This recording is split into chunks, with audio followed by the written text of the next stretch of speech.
Wingi nang Lombok, Ustaz. Iya, Lombok. Lombok, alhamdulillah. Kawinan.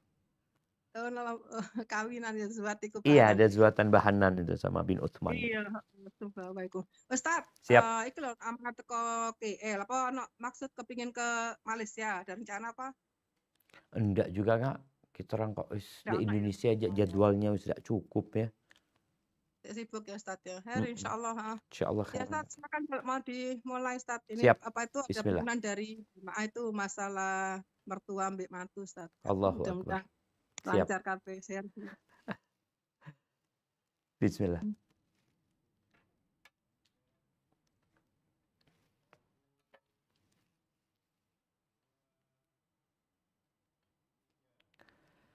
Assalamualaikum warahmatullahi wabarakatuh. Alhamdulillah alladzi bini'matihi tatimmus shalihat. Segala puji bagi Allah Jalla Jalaluh yang karena nikmatnya kebaikan-kebaikan menjadi sempurna. Tidak ada satupun kenyamanan yang pernah kita rasakan dan yang saat ini kita rasakan. Melainkan itu adalah karunia dari Allah Azza wa Jalla. Tapi banyak di antara kita yang tidak pandai bersyukur.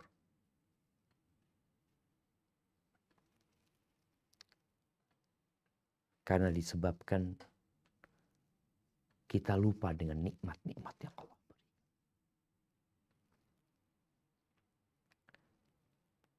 Allah mengatakan wa qalilun min ibadiyas syakur, dan sedikit dari hamba-hambaku yang pandai bersyukur. Semoga Allah membantu kita. Allahumma a'inna ala dzikrika wa syukrika wa husni ibadatik. Allahumma salli wa sallim ala abdika wa rasulika sayyidina wa maulana Muhammadin wa ala alihi wa ashabi ajma'in. Amma ba'd. Hari ini tanggal 4 Rabiul Awal 1445 Hijriah. Kita kembali berjumpa untuk ngaji bersama. Untuk belajar agama kita. Untuk mendalami bagaimana mengarungi kehidupan ini berdasarkan bimbingan wahyu ilahi. Kita semua punya masalah. Dan masalah kita berbeda-beda. Dan masalah itu dinamis, berkembang, update. Ya, masalah-masalah baru akan datang. Dan yang akan kita bahas pada kesempatan kali ini adalah berkaitan dengan sesuatu yang insya Allah kelak engkau akan mengalami. Fenomena ketegangan yang terjadi antara menantu dengan ibu mertua. Walaupun dengan bapak mertua juga kadang-kala terjadi. Tapi karena kajian kita lebih buat emak-emak, maka mungkin kita akan khusus membahas tentang hal ini. Bagaimana seorang menantu yang merasa selalu disalahkan sama ibu mertuanya.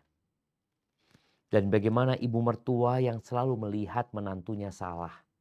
Menantunya tidak bisa melayani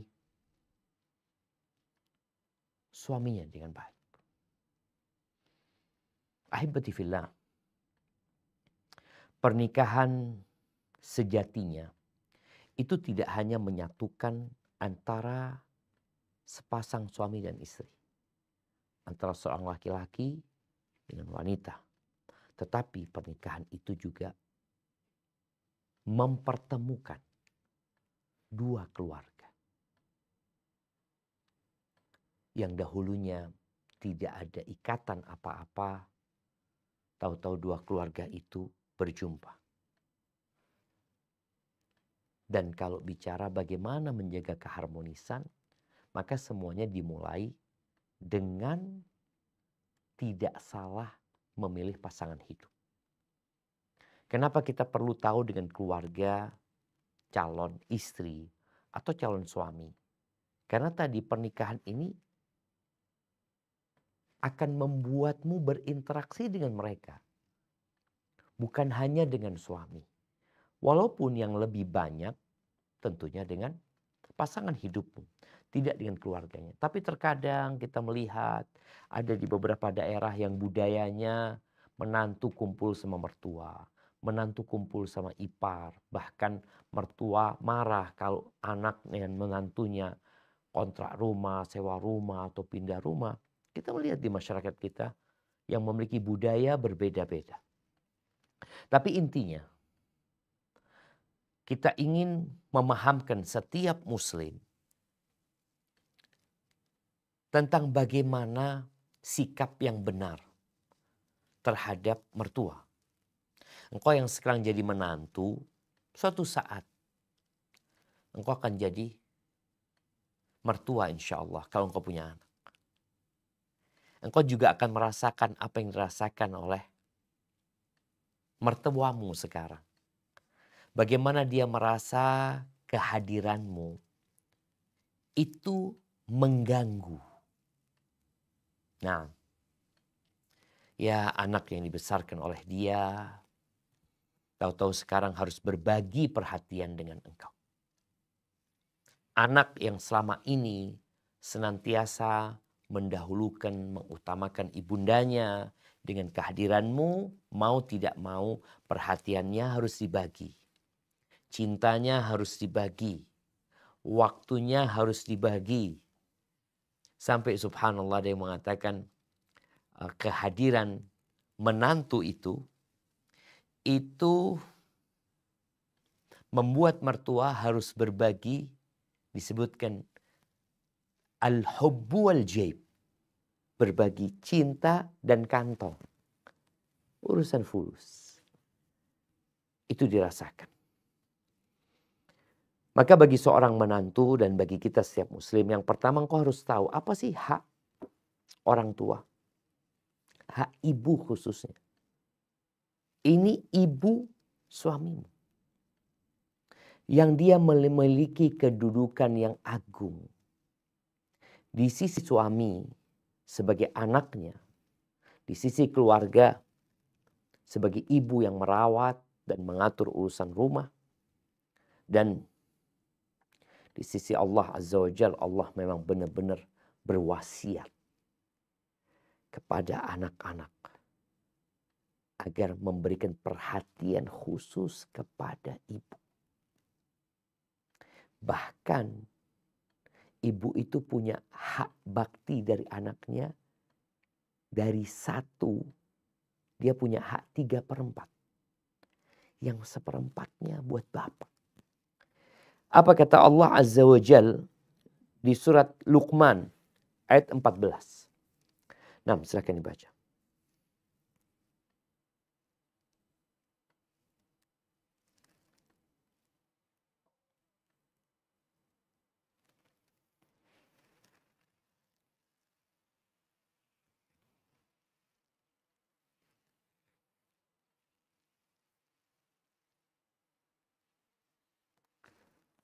Tafadhali, surat Luqman ayat 14. Bismillahirrahmanirrahim.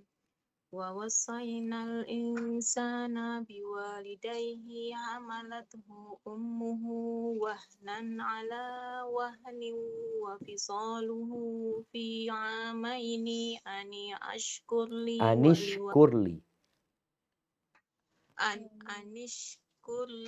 waliwalidayka ilayyal masir. Dan kami perintahkan kepada manusia berbuat baik kepada 2 orang ibu bapaknya.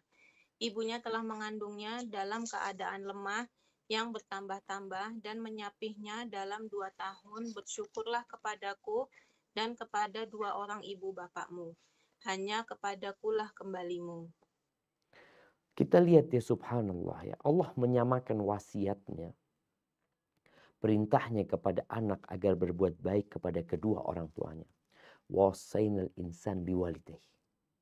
Kami wasiatkan, kami perintahkan kepada insan ini agar berbuat baik kepada kedua orang tuanya. Lalu dikhususkan ibu dengan 3 hal. Mengandung, melahirkan, dan menyusu. Maka tatkala datang seorang kepada Nabi alaihi salatu wassalam, lalu berkata, "Ya Rasulullah, man ahaqqun nas bihusni sahabati?" Siapakah manusia yang paling berhak mendapatkan pendampingan baikku? Bihusni sahabati. Pendampingan yang terbaik dari anaknya. Persahabatan, kebaktian. Siapa? Qala ummuk. Kata Nabi alaihi salatu wasallam, ibundamu. Qala thumma man? Setelah ibu siapa? Qala thumma ummuka. Kemudian ibundamu. Qala thumma man? Dia tanya lagi, kemudian siapa? Yang pertama ibu, yang kedua ibu, yang ketiga siapa? Qala thumma ummuka. Kemudian ibundamu. Qala thumma man? Setelah itu siapa? Thumma abu. Baru setelah itu bapak. Bayangin ya, bagaimana Allah Azza wa Jal memerintahkan kepada anak untuk perhatian kepada ibunya lebih daripada kepada ayahnya. Dan dijadikan ibu itu 3 tingkatan. Ibu, ibu, ibu. Nomor 4 itu bapak. Maka bagaimana dengan istri? Hendaklah kita faham ya, antara kewajiban memberikan nafkah kepada istri dengan kewajiban berbakti kepada orang tuanya. Abdullah bin Abbas radhiyallahu anhuma mengatakan, inni la a'lamu amalan aqrab ila Allah azza wa jalla min birril walid. Aku nggak tahu amalan yang lebih mendekatkan kepada Allah daripada berbakti kepada ibu. Berbakti kepada kedua orang tua secara umum, khususnya kepada ibu. Maka bagi seorang menantu, hendaklah dia menghargai ibunda suaminya dan memberikan hak-haknya. Menggaulinya dengan penuh penghormatan, dengan selalu membayangkan bahwa dia ini adalah yang mengandung suamiku. Dia ini yang membesarkan suamiku. Dia ini yang mendidik suamiku sehingga jadi laki-laki yang soleh. Yang kemudian sekarang dia menjadi suamimu. Maka seorang istri, seorang menantu jangan sampai lupa dengan kebaikan-kebaikan ibunda suaminya. Yang menyebabkan keributan dan ketegangan menjadi besar. Itu salah satu sebabnya kita lupa dengan kemuliaan orang ini. Kita lupa dengan kebaikan orang ini. Oke, dia punya salah, dia mungkin cemburu, dia mungkin emosi, dia mungkin akhirnya intervensi di rumah tangga putranya gara-gara menantunya ini. Maka hendaklah seorang menantu memahami bahwa ibu mertuanya kehilangan anak. Dan engkau yang ngambil dia. Oh enggak usah, itu realita. Dan orang itu cemburu. Kadang-kala cemburu buta. Maka bagaimana engkau menampakkan segala penghargaan buat ibu mertuamu. Dan engkau mengajarkan kepada anak-anakmu agar mereka menghargai nenek mereka. Menanamkan di diri anak-anak kecintaan kepada nenek dan kakek. Karena ada menantu yang karena sakit hati sama ibu mertua atau sama bapak mertua, akhirnya dia menjadi orang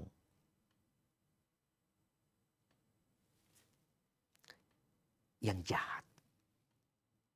Belum, dia kan jahat dulu. Dan kejahatanmu membuatmu menyuntikkan vaksin kebencian dan permusuhan kepada kakek, nenek, ibu mertua dan bapak mertua. Kepada ipar-ipar. Oh ini kayak ini seperti ini. Ya Allah. Tuh bayi lahir gak ngerti apa-apa. Putih bersih. Dan engkau yang mencoret-coret. Maka seharusnya yang dilakukan seorang menantu ini. Bagaimana dengan cucu-cucu yang menghargai neneknya. Yang sang nenek dan sang kakek akan bangga dengan ibunda mereka. Jadi hubunganmu dengan mertua akan menjadi baik.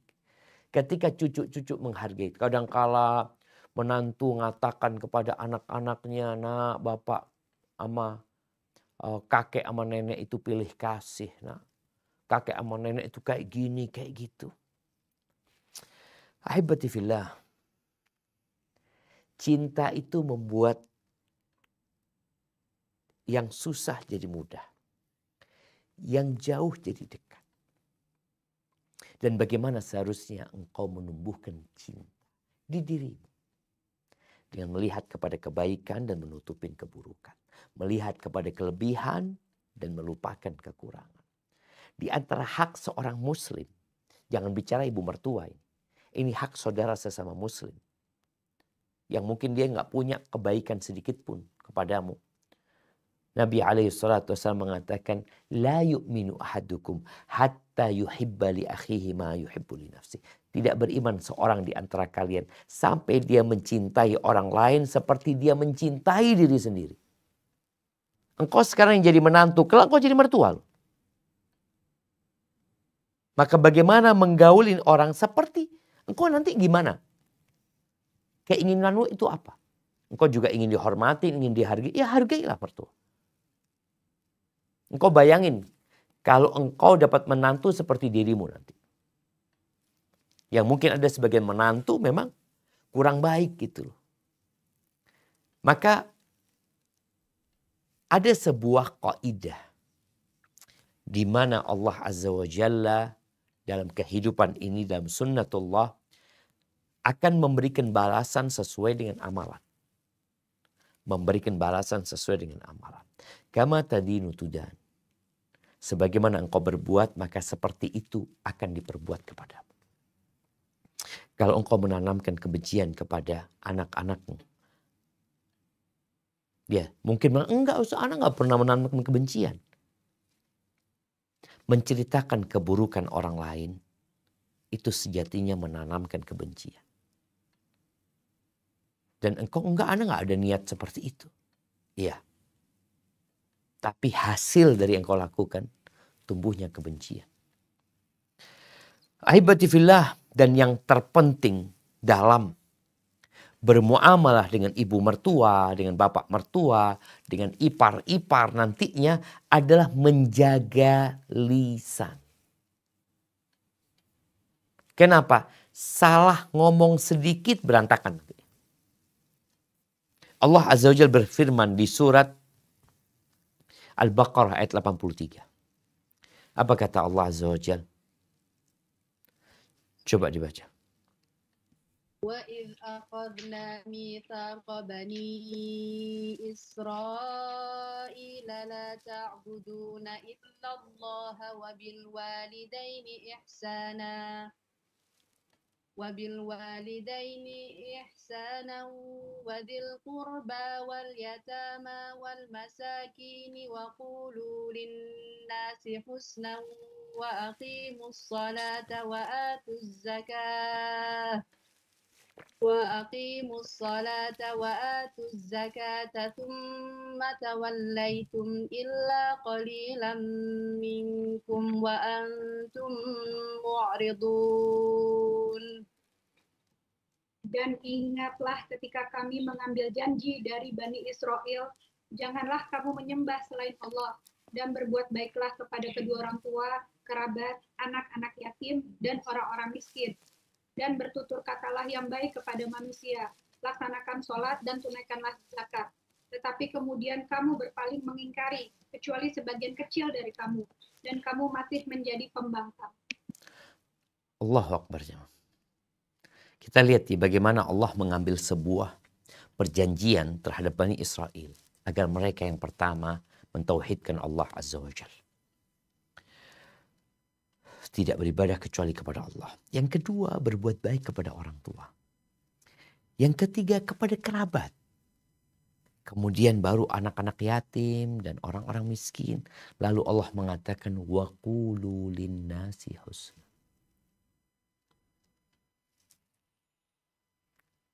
Ucapkan, katakan perkataan yang baik buat manusia.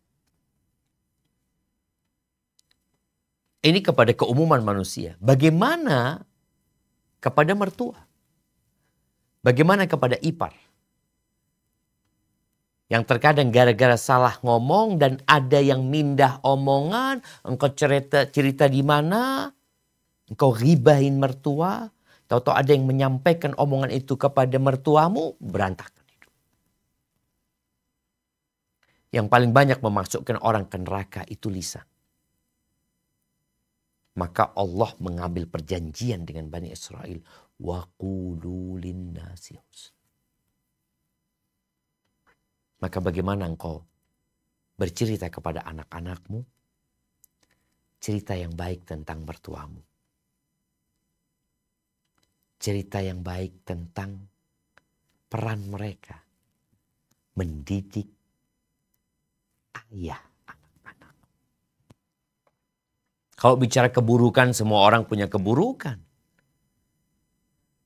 Tapi hendaklah engkau memilih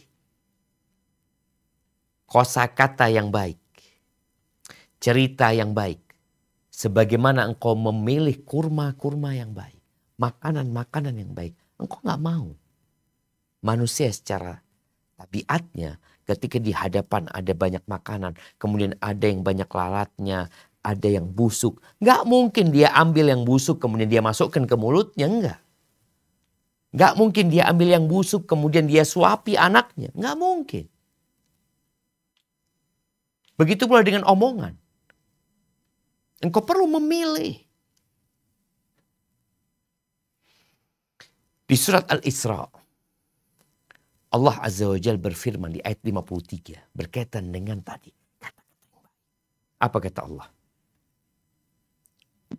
وقل لعبادي يقولوا التي هي أحسن إن الشيطان ينزغ بينهم إن الشيطان كان للإنسان عدوا مبينا. Dan katakanlah kepada hamba-hambaku, hendaklah mereka mengucapkan perkataan yang lebih baik atau benar. Sungguh setan itu selalu menimbulkan perselisihan di antara mereka. Sungguh setan adalah musuh yang nyata bagi manusia. Allahu Akbar. Nih. Hendaklah kita berkata ucapan yang terbaik. Salah ngomong dikit, setan langsung memanfaatkan hal itu untuk mengadu domba. Untuk menciptakan konflik di antaramu sama mertua. Oke, mertua mungkin ya, intervensi mungkin ini itu. Bagaimana engkau menghadapinya dengan mengucapkan ucapan yang baik. Minta maaf. Puji dia. Ucapkan terima kasih. Sehingga bagaimana mertua merasa nyaman dengan kehadiranmu. Kekhawatiran dia engkau akan menguasai putranya itu hilang. Enggak. Bahkan yang ada engkau membantu suamimu berbakti dengan segala kekurangan. Di sini juga harus pandai-pandai memilih kata-kata. Ini dicontohkan ya. Ketika seorang istri tinggal bersama mertua. Kemudian tahu-tahu iparnya juga mau tinggal satu rumah. Bersama istrinya juga di sana. Apa yang perlu dikatakan oleh suami? Engkau nih bagaimana merayu suamimu untuk mengatakan gimana kalau kita pindah ya. Soalnya ya sebagai seorang istri mungkin gak nyaman tinggal sama ipar. Yang dia tetap harus pakai jilbab, pakai baju yang tertutup dengan keberadaan iparnya yang bukan mahram buat dia. Kalau dia mengatakan kepada mertuanya kita mau pindah karena ada ipar, ini itu gak enak istri ana. Ini suami kalau ngomong kayak gitu akan menyebabkan ibu mertua menuduh istrinya yang ngomporin suami. Tapi coba engkau pilih kata-kata yang lain. Ngomong apa? Sampaikan kepada suamimu agar dia ngomong sama orang tuanya. Katakan kita nih ingin memberikan keluasan ya. Buat saudaraku, aku ingin dia lebih nyaman lagi ya. Kemudian buat istrinya juga lebih enak karena lebih bebas. Kalau ada aku di sini dia harus pakai jilbab ya, seperti itu. Jadi bahasanya dia itu memilih kata-kata positif bahwa dia ingin pindah rumah umpamanya demi memberikan kenyamanan kepada keluarga. Bukan kenyamanan kepada istrimu, bukan kenyamanan buat menantu. Seakan-akan menantunya ngalah demi kenyamanan keluarga yang lain. Ini yaqulu allati hiya ahsan. Agar mereka berkata yang terbaik. Maksudnya sama, kadang-kala menantu mau pindah, tapi cara menyampaikannya yang berbeda. Maka di situ sikap mertua juga kadang-kala berbeda menyikapi menantu yang seperti itu.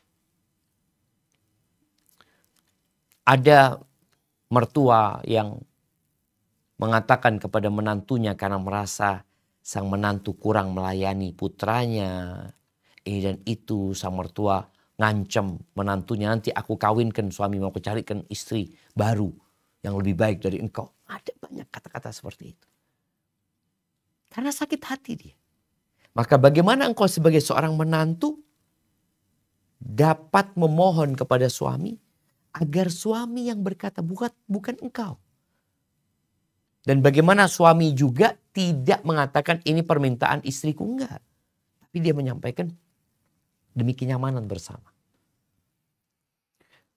Dan hendaklah sebagai seorang menantu menghindari hal-hal yang menyakiti ibu mertua.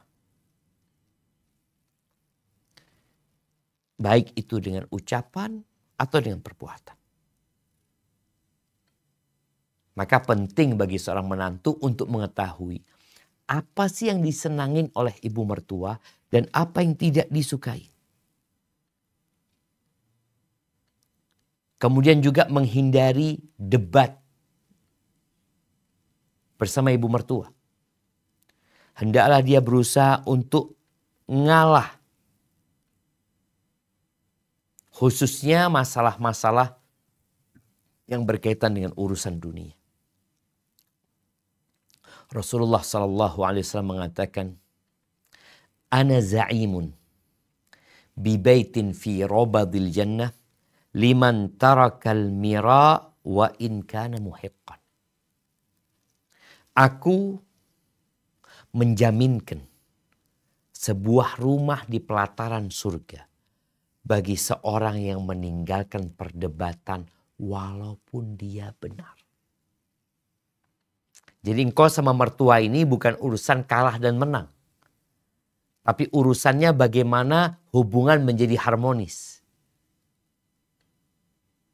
Bayangkan dia benar tapi dia ngalah, udahlah. Apa kata mertua umpamanya? Ada hal-hal yang udahlah mertua. Umpamanya urusan masak umpamanya. Sang mertua kepingin hari ini masak ayam. ayam bakar, ayam goreng, sedangkan engkau inginnya hari ini goreng ikan. Ya udah, engkau ikutin keinginan mertuamu. Demi menumbuhkan cinta dan kasih sayang. Dan seorang istri yang menghindari perdebatan sama mertua, itu biasanya akan disayangi sama mertua. Bahkan ada mertua yang lebih sayang sama menantunya daripada sama anaknya sendiri. Kok bisa? Ya, karena engkau menjadikan mertuamu sebagai orang tuamu. Menggaulinya dengan penuh penghormatan. Ini sebagai bentuk kebaktianmu kepada suami. Kemudian ada yang berkaitan dengan ziarah. Menantu ini ketika suami berangkat ziarah ke tempat orang tuanya, kalau memang engkau beda rumah atau beda tempat, hendaklah ikut ya, mendampingi suami. Dan ketika berada di rumah itu, jangan engkau menunjukkan keromantisanmu kepada mertua. Ana sering sampaikan kepada istri Ana, kalau engkau ingin menunjukkan keromantisan, keharmonisan keluarga kita, engkau tunjukkan kepada orang tuamu, bukan kepada orang tuaku. Bukan kepada orang tua suami. Bukan kepada ipar-ipar dari pihak suami. Tapi tunjukkan kepada orang tuamu. Agar orang tuamu bahagia. Karena kalau orang tuamu melihat engkau ya romantis sama suami, mendapati keharmonisan, engkau dikasih hadiah sama suami, dikasih gelang kau pakai, engkau tunjukkan kepada orang tuamu sebagai seorang anak, itu orang tuanya senang. Engkau menambahkan kebahagiaan. Tapi kalau engkau sebagai menantu menunjukkan pemberian suami kepada ibu mertua, kepada bapak mertua, kepada ipar-ipar, engkau datang dengan gelangmu, dengan cincinmu, kemudian di sana engkau ya seperti wanita yang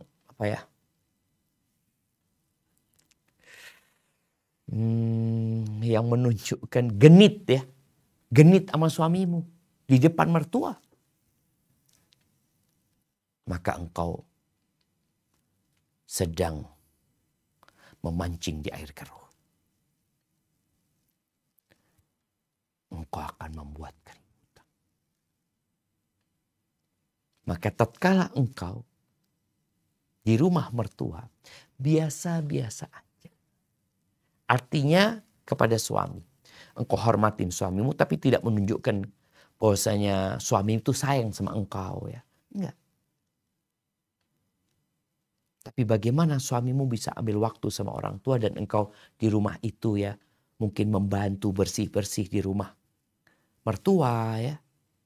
Sehingga engkau bukan hanya menjadi tamu. Tapi engkau menjadi anak. Ini kalau mertuanya suka dengan seperti itu. Jadi seorang menantu juga harus paham bagaimana kesenangan mertuanya tadi yang saya sebutkan. Apa yang gak disukai mertua. Kadangkala mertua gak ingin ada yang bersih-bersih di rumahnya. Gak ada ingin di dapur juga enggak. Dia seakan-akan itu privasi. Ya udah engkau jangan lakukan itu. Tapi yang jelas ketika berziarah ke tempat mertua, jangan lupa bawa hadiah, bawa oleh-oleh yang disenangin mertua. Karena kata Nabi SAW, tahadu tahabu. Hendaklah engkau saling memberikan hadiah. Karena itu akan menumbuhkan cinta di antara kalian.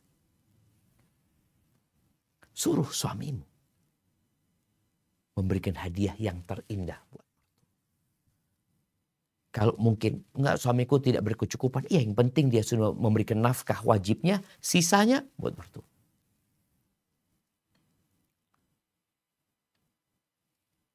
Ahibati fillah, ketenangan, kedamaian, kenyamanan itu jauh lebih nikmat daripada nikmat materi. Apa gunanya engkau dikasih sama suami banyak hadiah tapi engkau ribut sama mertua?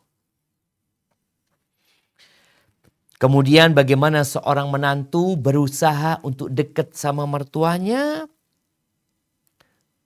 meminta nasihat. Minta diajarin masak, ya. Minta nasihat bagaimana cara melayani suami. Minta nasihat bagaimana mendidik anak. Udah, engkau jadikan mertua ini guru. Penasehat. Kemudian konsultan. Sehingga orang tua itu, mertua itu merasa, oh ini menantuku butuh sama aku. Dan itu juga akan menghancurkan dinding-dinding pemisah. Sehingga istilah intervensi itu akan gak ada. Kan kadang-kadang kita berpikir mertua intervensi. Udah, sebelum dia intervensi, engkau yang datang ke mertua, sehingga engkau minta nasihat dan konsultasi sama dia. Dan itu akan membuat dia bahagia. Ini menantu minta nasihat sama mertua. Minta nasihat sama bapak mertua juga. Kenapa? Ya mereka orang-orang yang sudah punya pengalaman berumah tangga. Dan kedekatanmu sama mertua dengan cara engkau minta nasihat, sekali lagi ini membuat mereka gak akan intervensi. Mereka akan memberikan arahan kepadamu. Engkau yang minta. Ketika engkau gak mampu melaksanakan nasihat mereka, sampaikan kepada ibu mertua ya, doakan ya. Mudah-mudahan Anda bisa menjalankan amanah-amanah tersebut, nasihat-nasihat itu ya. Mungkin Anda masih belum mampu, tapi tolong dibimbing ini dan itu. Oh, merasanya aman mertua. Kemudian yang terakhir, engkau harus sabar dan memaafkan. Allah Azza wa Jalla mengatakan wa ja'alna ba'dakum li ba'din fitnah atasbirun. Allah mengatakan dan aku jadikan sebagian kalian itu ujian untuk sebagian lain. Poinnya kalian sabar enggak?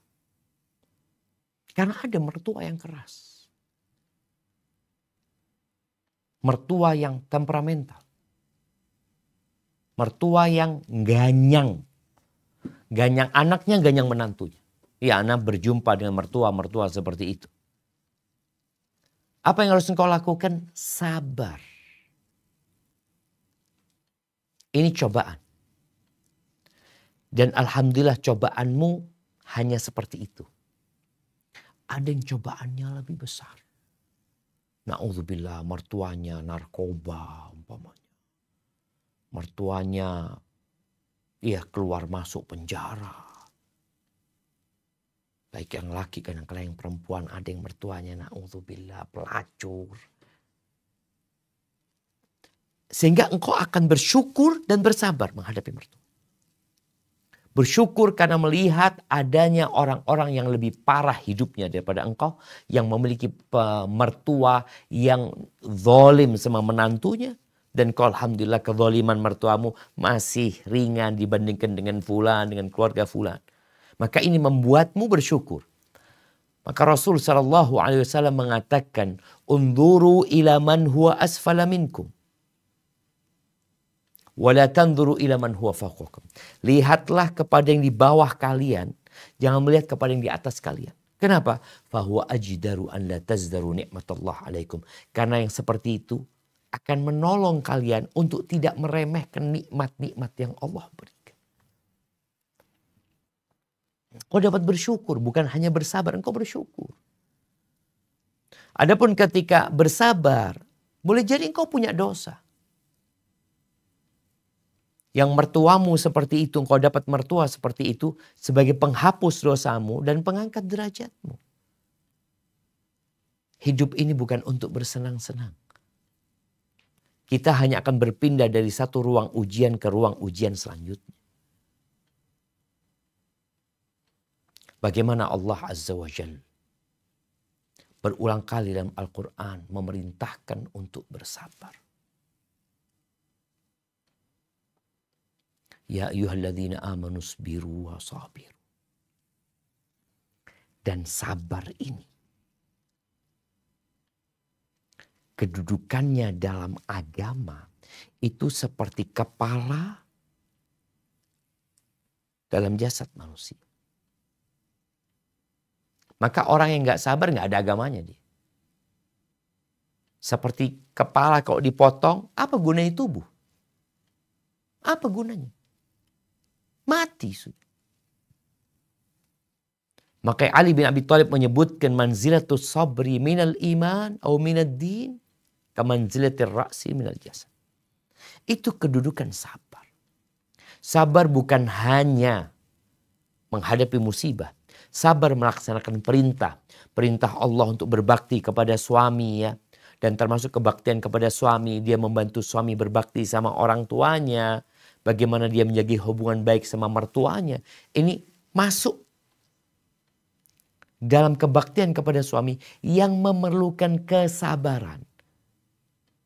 Sabar menjalankan perintah, sabar menjauhi larangan, sabar dengan musibah yang menimpa. Dan bersyukur nikmat Allah banyak. Makanya ketika Nabi SAW mengarahkan para suami, la yafraq mu'minun mu'minah. Nggak boleh seorang laki-laki yang beriman membenci pasangannya yang beriman. In kariha minha khuluqan radhiya minha akhar. Kalau ada perilaku istrinya yang tidak dia sukai, bukankah ada perilaku lain yang dia sukai? Jadi menitik beratkan kepada kebaikan, mengingat kemuliaan, dan melupakan kekurangan. Bersabar, bersyukur, dan perbanyak istighfar. Dosa itu membawa naas. Dosa itu membawa ketidaknyamanan dalam hidup ini. Dongkol, galau. Bagaimana ungkapan sebagian salafus saleh. Gara-gara dosa, ketika dia pulang ke rumah, dia mendapati sikap yang berbeda dari istrinya. Dari pasangan hidupnya, mungkin dari mertuanya, dari kendaraannya. Jadi kok gak nyaman gitu loh. Itu salah satu penyebabnya adalah perbuatan dosa. Maka menantu harus banyak-banyak beristighfar. Memohon ampun kepada Allah Azza wa Jal. Dan jangan memandingkan dengan mertuanya fulana juga yang lainnya enggak. Ini mertuamu seperti itu. Engkau enggak sama fulana. Kenapa engkau dapat mertua yang seperti itu umpamanya? Engkau introspeksi diri. Dan engkau nanti bakal jadi mertua. Dan semoga dengan engkau berbakti sama ibu mertua, sama bapak mertua, engkau berusaha berbuat baik kepada suamimu dan berbuat baik kepada keluarganya. Nanti ketika putrimu menikah atau putramu menikah, semoga dapat menantu yang berbakti kepada.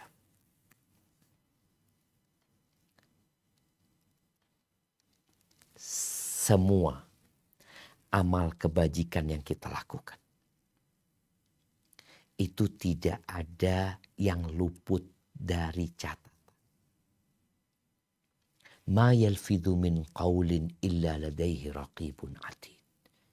Tidak ada yang keluar dari lisan seseorang perkataan dia, melainkan ada malaikat yang mencatat dan mengawasi. Wa may ya'mal mithqala dzarratin khairan yarah. Barang siapa yang berbuat kebaikan sebesar dzarrah, semut kecil, itu dia akan mendapatkan balasan. Jangan pernah engkau berpikir, aku sudah berbuat baik ya tapi tetap ditanggapin buruk ini dan itu. Engkau berbuat baik karena Allah Azza wa Jalla. Orang itu mau membalas kebaikanmu dengan kebaikan. Itu mau dia. Tapi orang itu mau membalas kebaikanmu dengan keburukan, engkau gak urusan sama dia.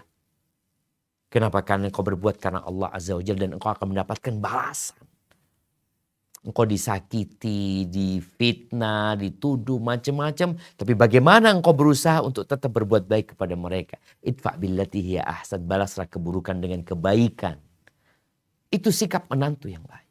Dan sekali lagi engkau akan merasakannya insya Allah. Allah tidak menzalimin hamba-hambanya.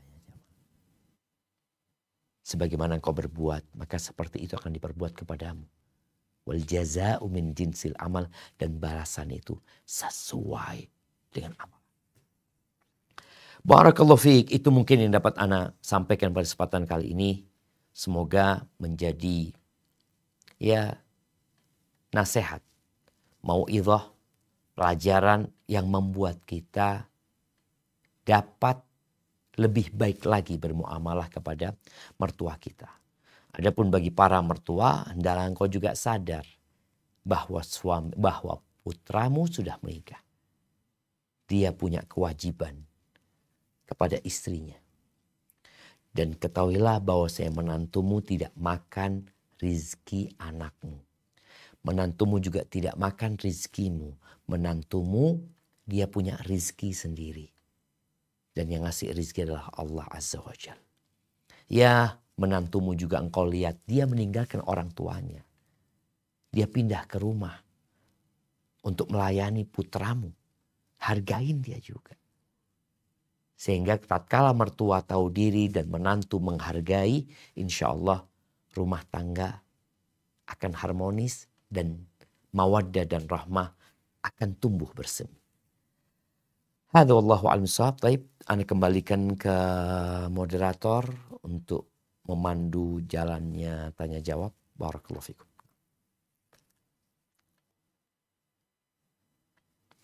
Assalamualaikum Ustadz di Sydney. Waalaikumsalam warahmatullahi wabarakatuh. Naam, tafadhali. Ya, ini izin pertanyaan titipan. Kita punya kerabat atau saudara, nggak tahu apa sebabnya, dia tidak lagi menghubungi kita dan kita sudah berusaha menghubungi, nggak bisa juga.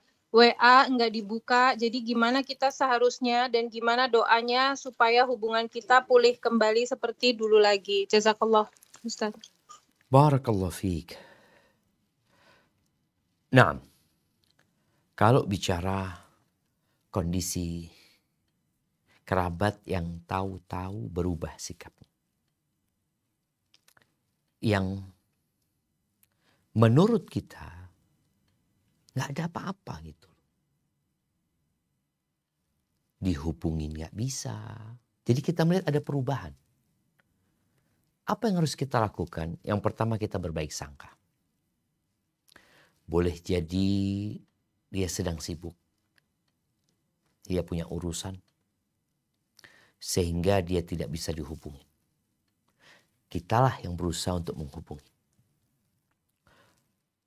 Kalau ternyata kita sudah berusaha menghubungin, tapi ternyata tidak ada respon. Diblokir enggak, tapi tidak dibaca. Maka di sini kita perlu berjumpa. Kalau kita nggak bisa berjumpa, kita perlu kirim orang untuk menjumpai kerabat kita. Tadi kita baca firman Allah Azza wa Jalla di surat Al-Isra. Tatkala Allah Azza wa Jalla memerintahkan kepada hamba-hambanya untuk memilih kata-kata yang terbaik. Qul li'ibadi wa qul li'ibadi yaqulu allati hiya ahsan. Kenapa? Inna syaitana yanzaghu bainahum. Syaitan ini ingin mengadu domba di antara mereka. Itu yang diinginkan syaitan. Dan boleh jadi kerabatmu seperti itu karena ada yang merusak hubunganmu. Sehingga kita tetap berbaik sangka sama keluarga kita. Hanya boleh jadi dia termakan fitnah. Boleh jadi kita yang ngomong dengan omongan yang tidak difahami dengan benar. Dan itu terjadi. Berapa banyak orang yang sakit hati. Tapi kita nggak tahu. Pernah kejadian istri ana. Dia ngomong, bang, Fulana kok berubah sama ana ya? Ana langsung katakan, kau temuin Fulana. Ana nggak ngapa-ngapain. Boleh jadi engkau berkata, berucap, yang menurutmu tidak apa-apa, ternyata melukai perasaan dia. Makanya Nabi SAW mengatakan, Inna rajula la yatakallamu bi kalimatin min sakhatillah, la yulqi laha bala. Yahwi biha fi nari jahannam sab'ina kharifan. Ada orang yang mengucapkan sebuah ucapan yang dia nggak terlalu peduli dengan ucapan ini. Ternyata dengan ucapan itu dia masukkan neraka jahanam selama 70 tahun. Bayangin, satu ucapan yang dia tidak perhatikan ucapan itu, mungkin juga dia sudah lupa. Tapi orang yang mendengar nggak lupa. Dan malaikat yang mencatat dengan rapi dicatat ucapan. Maka Ana suruh minta maaf, kau datang jumpain dia. Katakan, afwan Ana, mungkin Ana salah ngomong, mungkin ini itu. Tolong Ana dikasih tahu omongan Ana yang salah yang mana. Dikasih tahu yang ini. Oh itu, minta maaf Ana kalau gitu. Terkadang kita nggak sadar. Ini kalau kita berinteraksi sama dia, tahu-tahu dia berubah sikapnya. Atau ada yang mindah omongan. Boleh jadi memindah omongan yang benar, boleh jadi fitnah. Maka nasihat Ana, engkau perlu jumpain atau kirim orang yang menjumpain untuk minta maaf. Karena boleh jadi itu penyebabnya. Kalau bicara doa apa, subhanallah, Ana ingat dengan sebuah doa. Ini doa yang diriwayatkan oleh Al-Imam Abu Dawud dan disahihkan oleh Syekh Albani rahimahullahu ta'ala, yang bunyinya panjang doanya ini, tapi yang bagian depannya beliau mengatakan, Allahumma alif baina qulubina wa aslih dhata bainina wahdina subulas salam. Ya Allah, akurkan di antara hati kami. Pertemukan, lembutkan di antara hati kami. Ya Allah. Dan perbaiki hubungan di antara kami. Dan tunjukkan kepada kami jalan-jalan keselamatan. Nabi ngajarkan baca doa itu. Karena usaha dari manusia tanpa kehendak Allah sia-sia. Maka engkau berusaha tadi seperti yang Anda sebutkan bagaimana usahanya. Lalu bagaimana engkau berdoa memohon kepada Allah supaya hati ini dipertemukan, dilembutkan. Dan bagaimana hubungan itu diperbaiki. Dan kita dikasih petunjuk jalan-jalan keselamatan.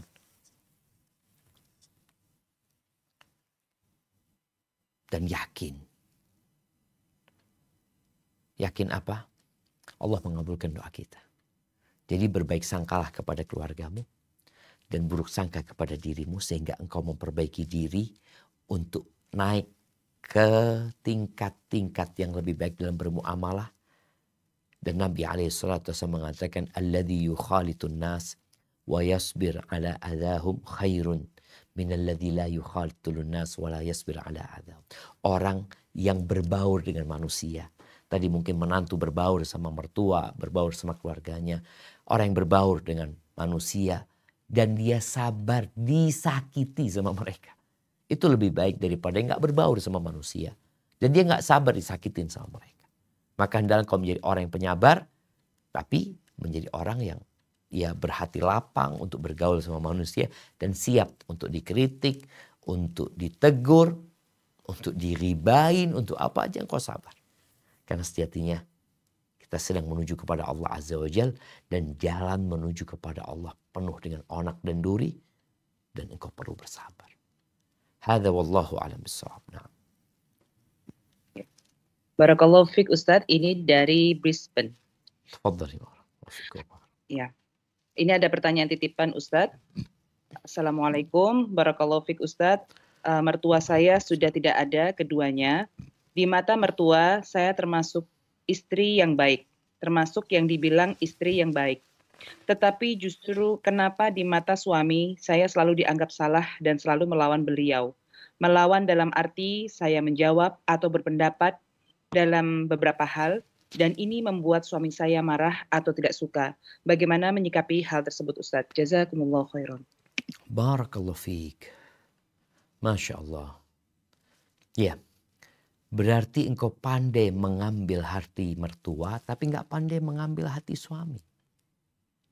Ada yang seperti itu. Makanya ada orang yang baik di luar, tapi di rumah dia nggak baik. Ini boleh jadi dia adalah sosok menantu yang baik. Tapi istri yang tidak baik. Kenapa? Sudah disebutkan penyebabnya. Suamimu nggak suka dibantah. Suamimu ingin perintahnya dikerjakan, bukan dimusyawarahkan. Maka solusinya mudah sekali. Jangan pernah membantah suami.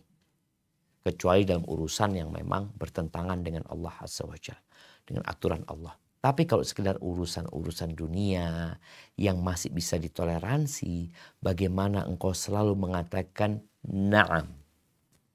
Iya. Nabi SAW ketika ditanya tentang wanita yang terbaik, kata Nabi SAW, yang kalau dilihat menyenangkan hati, yang kalau diperintah taat dan menuruti, dan dia menjaga kehormatan dirinya, itu wanita yang terbaik. Dan engkau mungkin belum jadi itu. Bagaimana engkau merubah penampilanmu untuk suami? Bagaimana engkau merubah sikapmu terhadap apa yang diinginkan suami? Dan engkau mungkin sudah bertahun-tahun tahu dengan keinginan suami, mengetahui, memahami sikap suami, kemauan-kemauan suami. Jadi solusi ada di tanganmu. Tapi terkadang sebagian wanita itu nggak mau. Dia merasa ana nggak salah, Ustaz. Ana menjawab karena menurut ana. Ucapan menurut ana yang dilakukan suami kurang pas gitu loh. Subhanallah ya. Seorang pegawai yang dicintai sama atasannya itu bukan pegawai yang pintar. Tapi pegawai yang taat dan nurut. Apa gunanya pintar kalau nggak taat dan nurut? Mau-maunya dia. Maka jadilah engkau seorang istri yang dicintai sama suami. Bukan karena kecerdasannya, bukan karena kepandaiannya, tapi karena engkau nurut dan taat sama suami. Berusaha. Mungkin merasa berat ya. Padahal itu yang akan mengantarkanmu ke surga. Ana tadi mendengarkan sebuah penjelasan Syekh Albani rahimahullahu ta'ala tentang seorang wanita yang curhat. Dia mengatakan bertanya kepada Syekh Albani, ana ini sebelum nikah, aku itu orang yang suka sholat malam, suka puasa, ya, suka bersedekah. Sekarang setelah menikah kok aku nggak merasakan kelezatan itu lagi.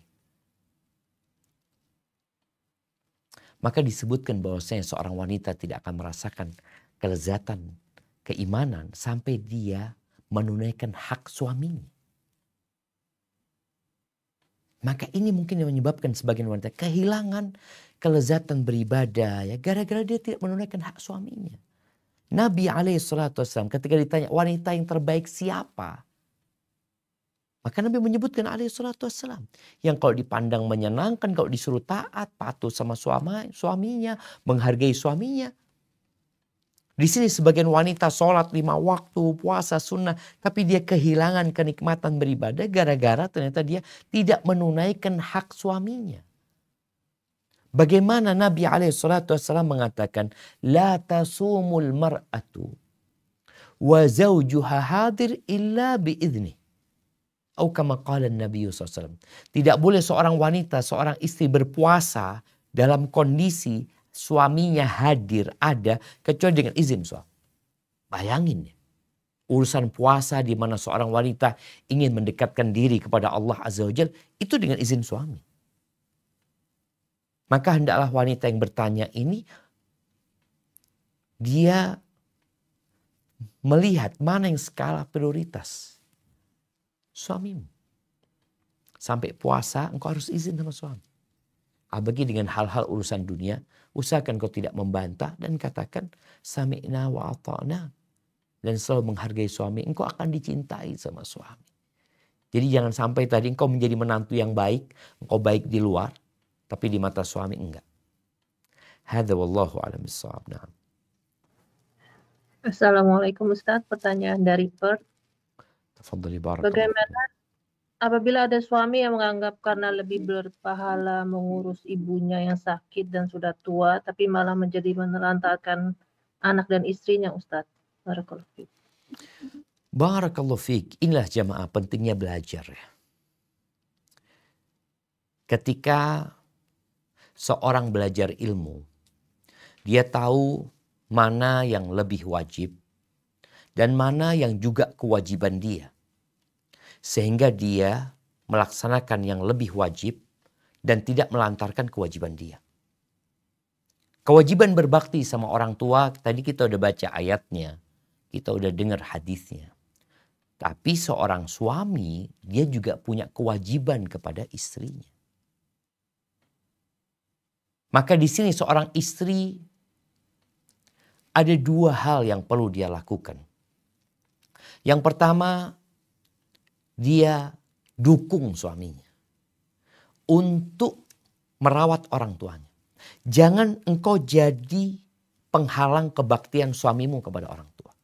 Bagaimana engkau dukung suamimu? Engkau doakan suamimu ya, agar dia mendapatkan taufik dari Allah ya. Karena amalan yang terbaik adalah berbakti kepada orang tua ini dan itu. Dukung suamimu. Sehingga mertua pun akan melihat, memandang bagaimana dukungan istri kepada suami untuk berbakti kepada orang tuanya. Di sini semoga sang mertua ini jadi cinta sama menantunya. Dan di situ dia akan menyuruh putranya, engkau jangan lupa dengan kewajibanmu. Memberikan nafkah kepada istri dan anak-anakmu. Memberikan pendidikan dan pengajaran kepada mereka. Memberikan perhatian kepada mereka. Tapi kalau ternyata kita ini kan sering merasa yang salah itu suami, yang salah itu mertua. Boleh jadi suami dan mertuamu ini melihat engkau bukan istri yang soleha. Engkau bukan istri yang mendukung kebaktian suami. Yang ada darimu hanya menuntut dan menuntut, menyebutkan tentang bagaimana suami yang zalim ini dan itu. Sehingga yang terjadi suamimu semakin jauh dan mertuamu semakin suka kalau suamimu jauh dari diri. Ingat yang bertanya ini bukan sang suami ya. Kalau ini dari pihak istri tadi. Bagaimana kalau suami kan? Berarti kan pihak istri yang bertanya. Maka hendaklah engkau sekarang merubah mindsetmu. Bagaimana engkau ridho dengan kondisi yang ada. Dan kebaktian suami kepada orang tuanya. Insya Allah membukakan pintu-pintu langit. Membuka pintu rizki. Memanjangkan umur.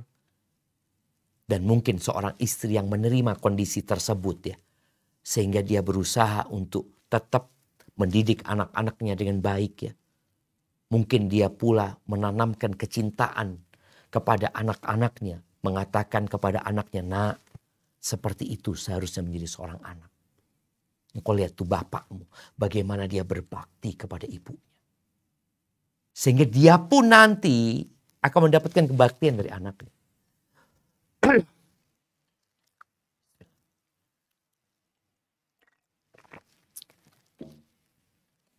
Akan tetapi, kalau yang terjadi sama dirimu sebagai seorang istri adalah mengeluh, kemudian menanamkan kebencian kepada anakmu, kepada bapak dan neneknya.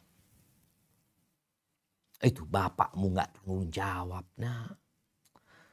Juga nenekmu itu gak tahu diri.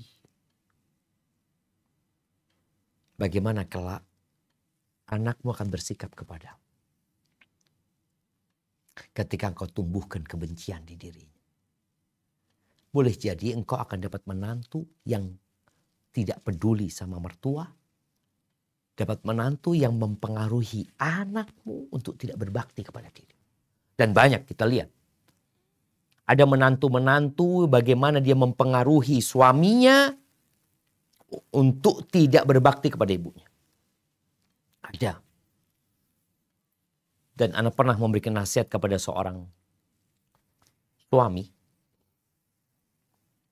Dia ya mungkin antara istri dia dengan ibunya itu ada masalah. Ibunya tinggal di lain kota. Ana sampaikan kepada dia, engkau berikan hak-hak istrimu. Berikan hak dia. Tapi engkau berbakti. Setelah hak udah terpenuhi, udah engkau berbakti sama ibu. Ketika memang nggak bisa dikumpulkan antara istri sama mertua, engkau pas hari libur ya udah, engkau pergi ke tempat orang tuamu. Yang penting tadi jangan melantarkan istri. Karena kadangkala ada seorang ibu yang merasa anaknya dikuasain sama menantunya. Enggak, katakan enggak, aku enggak dikuasain sama menantu, sama istriku bu. Cuma aku sebagai seorang suami yang punya kewajiban. Tapi ketika kewajiban dia sudah laksanakan, lebihnya dia berikan kepada orang tua. Hadza wallahu a'lam bissawab. Nah.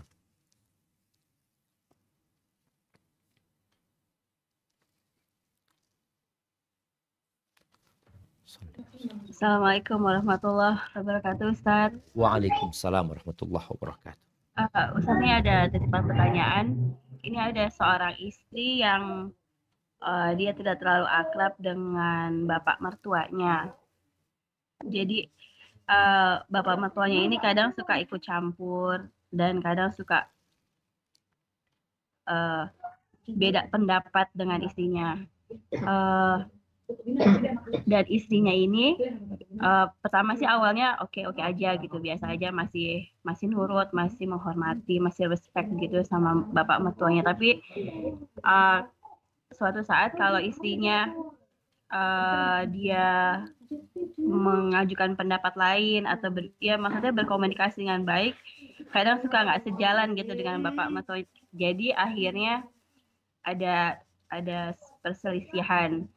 Dan itu sering terjadi, dan kalau sudah terselisih itu jadi ngerembet kemana-mana. Jadi jalan tengahnya si istri ini minta izin dengan suami bagaimana kalau dia jaga jarak atau jauh aja gitu dari bapak mertuanya, daripada kalau dekat banyak komunikasi jadi banyak cekcok.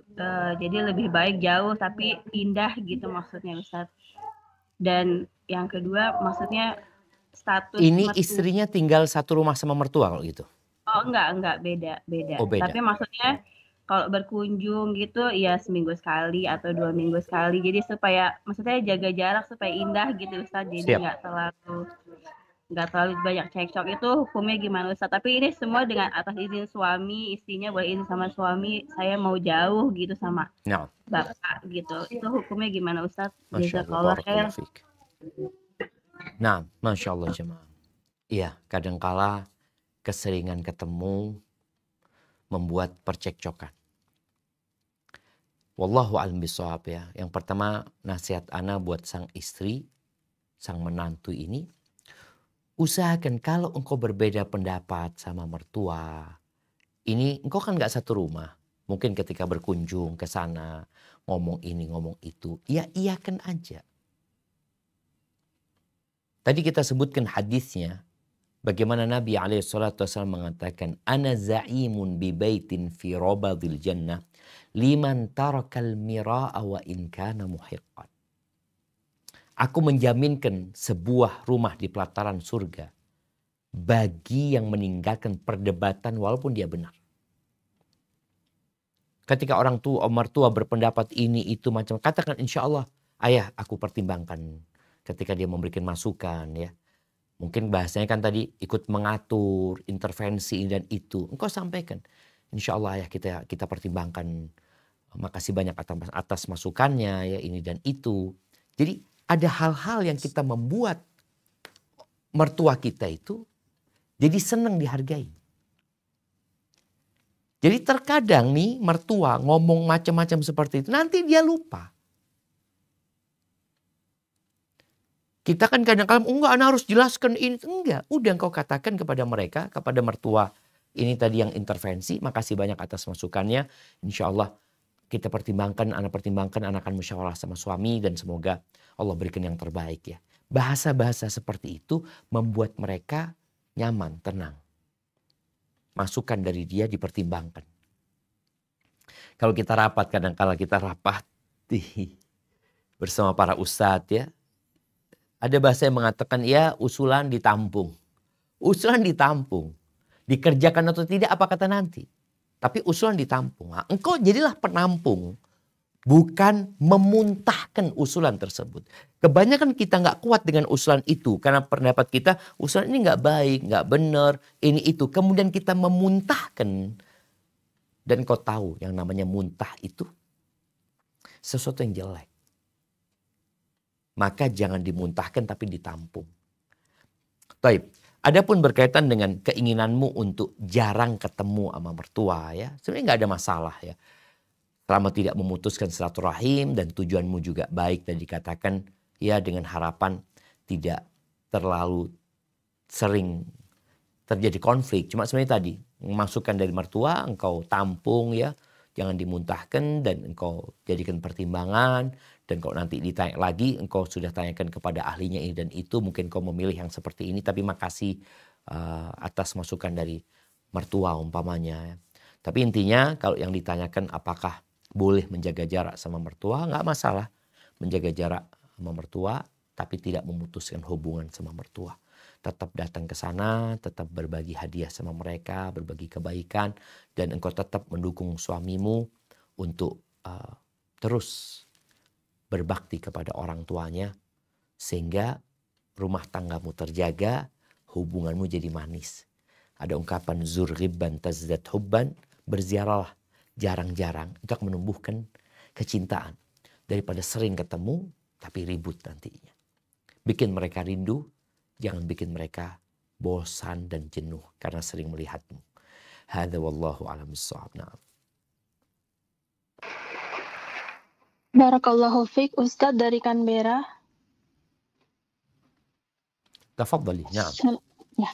Ya, pertanyaan Ustadz, apa yang harus dilakukan ketika seseorang memutus tali silaturahim dengan keluarganya, yaitu orang tuanya dan saudara-saudara kandungnya, perihal masalah harta pemberian orang tua. Orang tua mengharapkan pemberiannya untuk dibagi rata kepada semua anaknya, tetapi salah satu anaknya ingin memiliki seluruh harta tersebut. Dan kebetulan harta tersebut dia yang pegang dan dia memutus komunikasi kepada siapapun yang berusaha menengahi.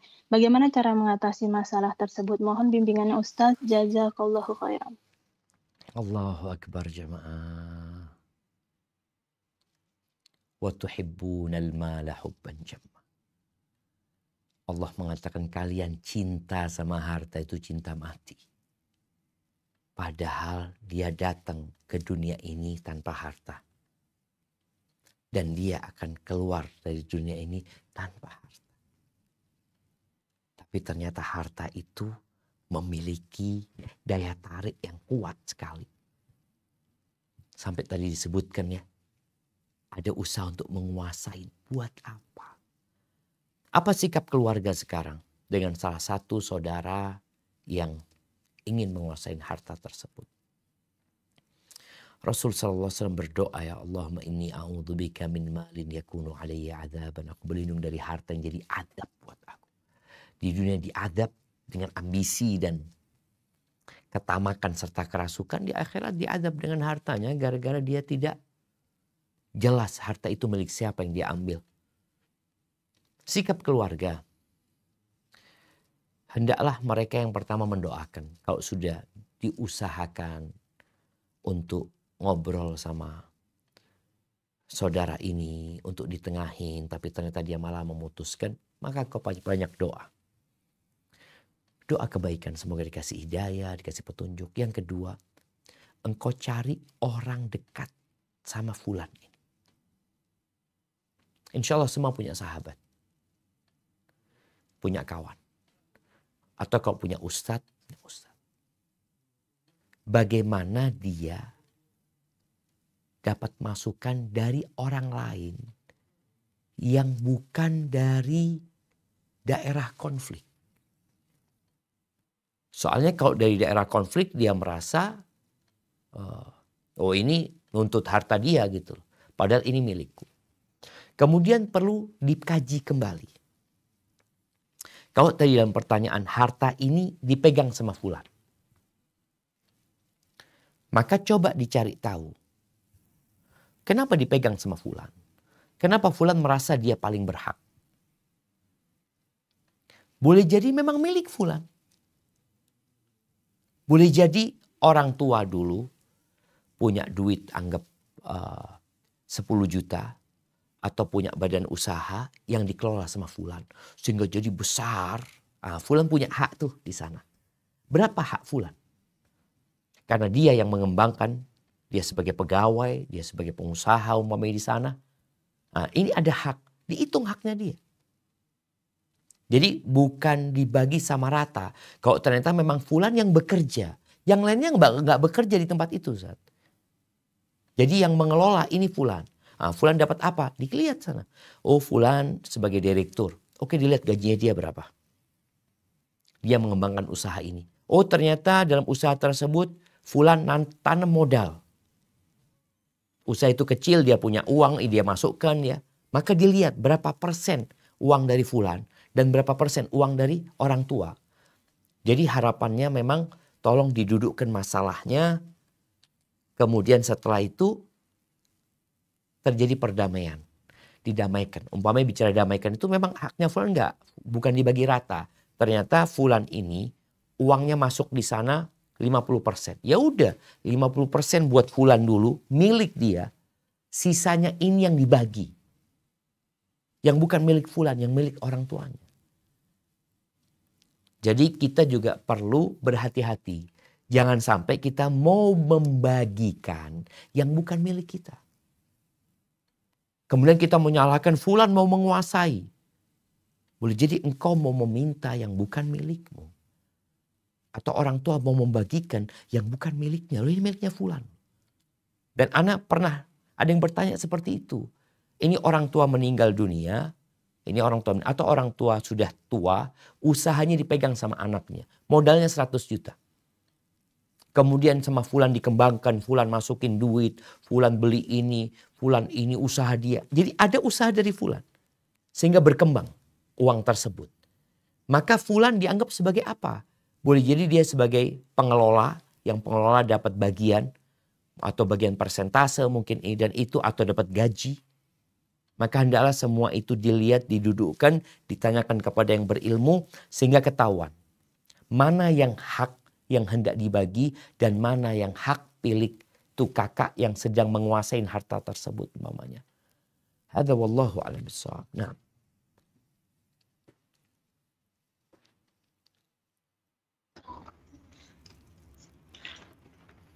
Assalamualaikum Ustaz. Waalaikumsalam warahmatullahi wabarakatuh. Ustaz, saya ada pertanyaan. Tafadhali. Oke, saya ada anti yang sudah ada menantu perempuan. Menantu perempuan ini sudah bernikah dengan anaknya hampir belasan. Jadi si menantu selalu curhat ke saya tentang keadaan dia dan yang si anti juga sama. Jadi ada satu saat itu yang ibu mentuanya minta dia bercerai sama suaminya.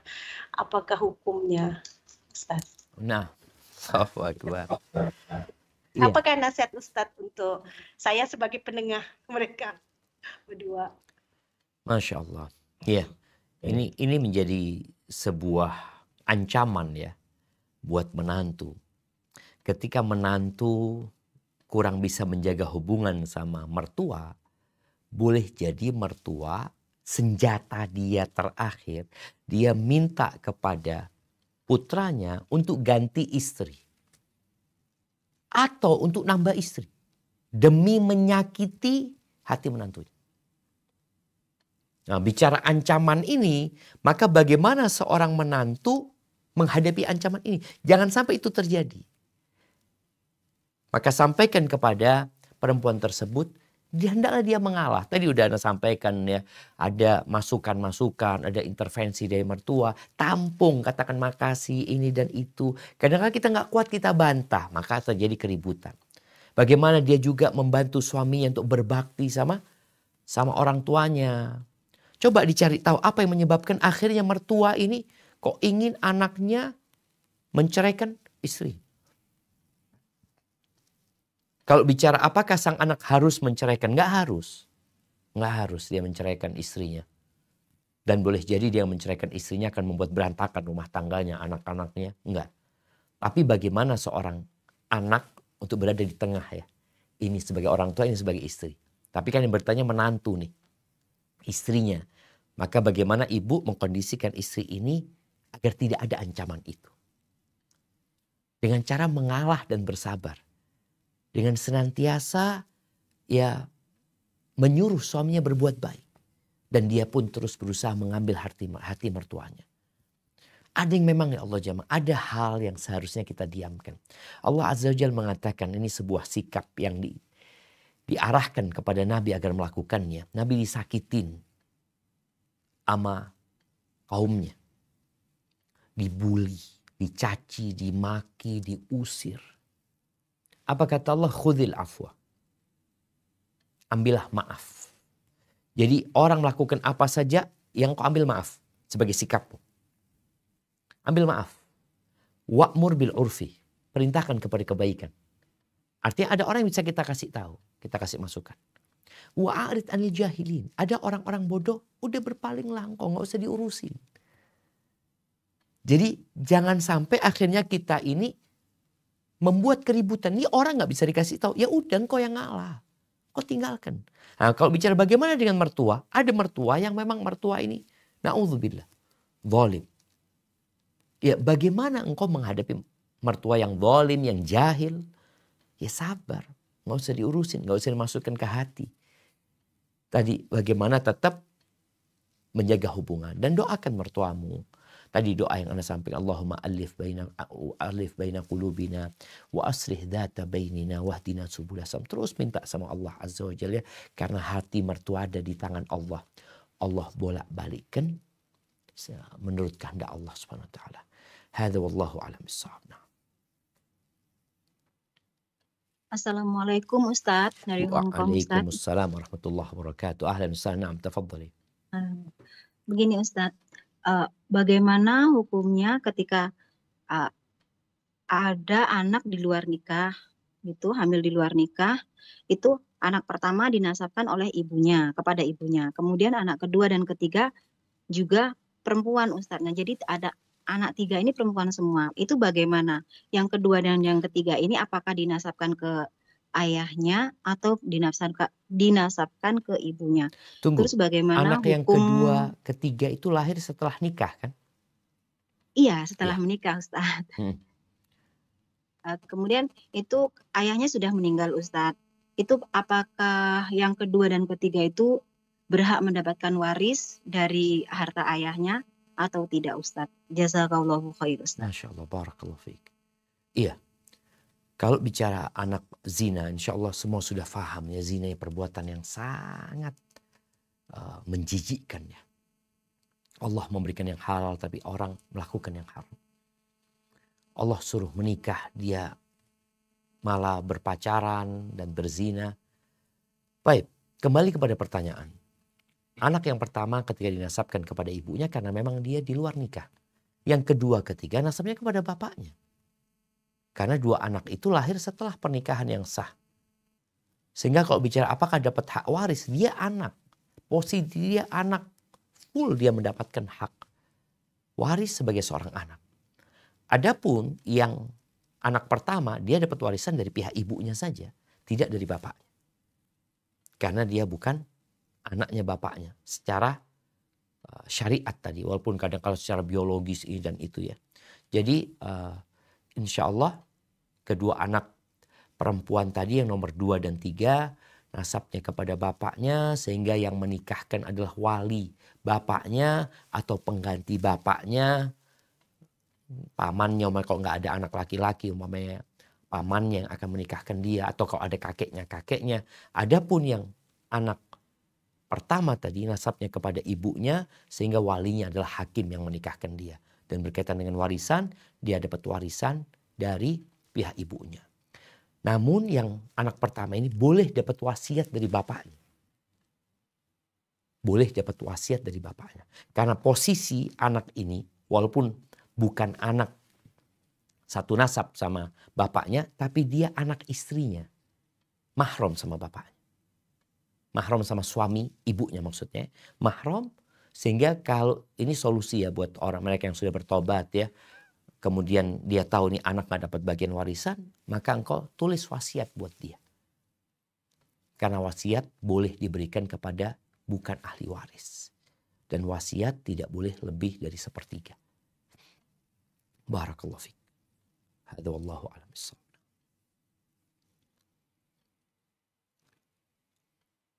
Assalamualaikum Ustadz. Pertanyaan kedua dari Sydney. Barakallahu fiik. Tafadhal ya. Sebelumnya minta maaf Ustadz, kemungkinan ini di luar tema. Ada pertanyaan titipan. Bagaimana menurut Islam kalau ada orang mau menikah Ustadz, tapi dengan syarat kalau seumpama ini perempuan diceraikan dari suaminya, dia minta ganti rugi berupa uang. Dan itu harus mengikuti syarat, kalau tidak sah pernikahan Ustadz. Jazakallahu khair. Barakallahu fiik ya. Iya, berkaitan dengan syarat ya. Syarat seorang wanita mau menikah tapi kalau dia diceraikan, dia minta harta umpamanya. Minta ganti rugi. Sebenarnya dalam Islam itu ada namanya mut'ah. Yang memang mut'ah itu sesuai dengan kemampuan suami. Ketika Nabi SAW menawarkan perceraian kepada istrinya, beliau mengatakan, "Qul ya ayyuhan nabiyyu, ya ayyuhan nabiyyu qul li azwajika in kuntunna turidna al-hayatud dunya wa zinataha fata'alaina umatti'kunna wa usarrihkunna sarahan jamil." Aku akan berikan harta kepada kalian, aku pisah sama kalian dengan cara yang baik. Jadi ada mut'ah dalam perceraian itu. Nah, cuma sekarang ini dipersyaratkan jumlahnya oleh istri. Wallahu a'lam, mungkin nggak ada masalah. Cuma anak akan pastikan kembali karena perempuan ini punya hak mut'ah. Jadi syarat yang dilarang itu adalah syarat yang menghalalkan yang haram, mengharamkan yang halal. Tapi syarat seperti ini tidak termasuk dalam hal itu. Ketika dia minta ganti rugi, maka boleh jadi itu diperbolehkan. Tapi anak akan pastikan nantinya. Tapi perempuan secara hak agama, dia punya hak untuk dikasih mut'ah, mungkin bahasanya dikasih pesangon ya. Dikasih pesangon, dan itu nanti yang menentukan pesangonnya boleh jadi pihak pengadilan ya. Yang mereka melihat bagaimana kemampuan suami dan bagaimana kondisi istrinya. Tapi jamaah, satu hal yang perlu diingat. Baru mau menikah sudah berpikir cerai. Kadangkala ini fenomena yang gimana? Kok kalau memang merasa nggak cocok sama laki-laki, jangan menikah. Tidak dengan ancaman seperti itu yang dimasukkan ke dalam syarat ya. Karena biasanya kalau sudah seperti itu, kadang-kala rumah tangga jadi kacau. Atau memang ada laki-laki yang bermudah-mudahan menceraikan. Ini mungkin syarat ini menjadikan sang suami jadi takut gitu loh. Oh, biayanya besar, nanti dia harus membayar suaminya. Hadza wallahu a'lam bissawab. Nah. Kayaknya ke pertanyaan terakhir ini. Nah, tafadhal ya. Jazakumullah khairan Ustadz, barakallahu fiik. Ya, ini ada pertanyaan kedua dari Brisbane Ustadz.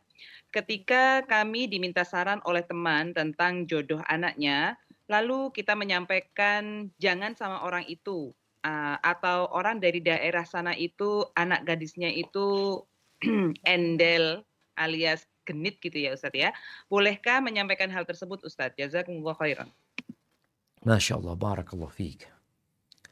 Ya, kalau kita dimintain nasihat, maka kita perlu memberikan nasihat. Apalagi urusan pernikahan. Urusan barang aja. Mamanya kita mau beli barang nih dari daerah tersebut mamanya. Aduh, barang-barang situ biasanya anggap dari pesisir ya. Mau beli motor dari pesisir. Aduh, nasihat Anda jangan lah. Biasanya barang-barangnya itu pada karatan motor yang ada di sana. Ini secara hukum umum ya. Boleh jadi motor itu terawat, tapi secara umum dia seperti itu. Tapi engkau cek dulu seperti itu. Nah, kita memberikan nasihat buat orang yang hendak menikah. Berkaitan dengan masalah agama. Ini berkaitan dengan tadi wanita yang genit umpamanya, wanita yang kurang malunya, yang pergaulannya bebas. Nggak ada masalah kita sampaikan seperti itu. Hanya saja kita perlu menekankan kepada dia, engkau cari tahu lagi. Karena ini keumuman budaya anak-anak situ. Tapi boleh jadi perempuan ini berbeda. Karena seorang yang belajar, seorang yang ngaji, itu ilmu yang dia dapatkan dapat merubah karakter dan kebiasaan dia. Allah yukhrijul hayya minal mayyit. Allah mengeluarkan yang hidup dari yang mati. Ada anak yang orang tuanya jahat. Orang tuanya nggak karu-karuan, tapi anaknya salehah. Mungkin itu terjadi. Maka engkau hanya memberikan gambaran umum, tapi engkau berikan nasihat kepada dia, sepertinya engkau perlu cari tahu lebih dalam lagi. Boleh jadi dia termasuk yang terkecualikan dari yang ada daerah tersebut. Dan itu mungkin terjadi. Intinya kita memberikan nasihat kepada saudara kita dalam rangka berharap kebaikan untuk dia. Itu nasihat. Barakallahu fiik, itu mungkin dapat Anda sampaikan, kurang lebihnya mohon maaf, minta maaf karena waktu yang memisahkan kita. Insya Allah kita jumpa lagi setelah 3 pekan. Mungkin ya. Hada wa sallallahu ala nabiyyina Muhammadin wa ala alihi wa sahbihi wasallam. Assalamualaikum warahmatullahi wabarakatuh.